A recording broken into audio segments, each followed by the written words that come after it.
Speakers at the Lewis Public Library this evening speaking out about hate crimes. Good evening. I'm Christina DeRobertis. Welcome to Coast TV News at 11 tonight. We begin first with a look back at a story we first told you about in April. You're now looking at Jay Droney and Jordan Hastings, two former volunteer firefighters with the Millville Volunteer Fire Company. They're now facing hate crime charges after police say they chased a paid employee with a rope tied into a noose. This prompting local organizations and members of the Delaware Department of Justice to come together and speak on a panel about hate crimes and what to do if you're a victim of one. Coast TV News reporter Zakia Jennings joining us in the newsroom now. Zakia, you were at that town hall. Christina, it was a lively and very educational event. The room was nearly full, and the panelists, 6 panelists, it ranged from the president of the Sussex County branch of the NAACP to the state deputy attorney general. The Southern Delaware Alliance for Racial Justice, the organization that hosted the event, says this is just the beginning and they will not let these conversations die.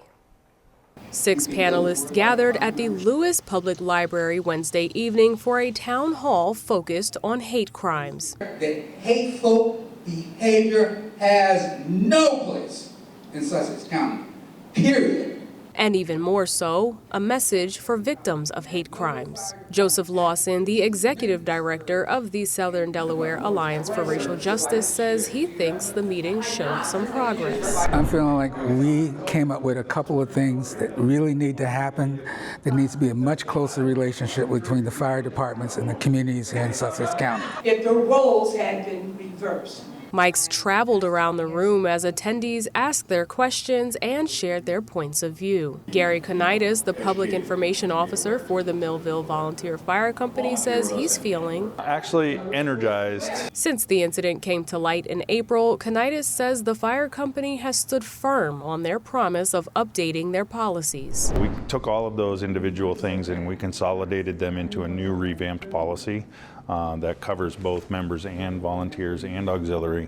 And it's one singular cohesive policy that people can find, people can read, people have to actually now sign and attest to the fact that they've read them and understand them. But moreover, we instituted the other policy as well that gives the board and the company the ability to have much faster response to disciplinary. One of the points that were made at the town hall is that victims of hate crimes experience a range of things after the incident, including trauma, which is why Angelo Reynolds Sr., who provides trauma-informed care, was on the panel. There's not an underlying solution to it. So that's why we come out, share resources, and learn from each other so that we can get a hold on it or get a better hold on it.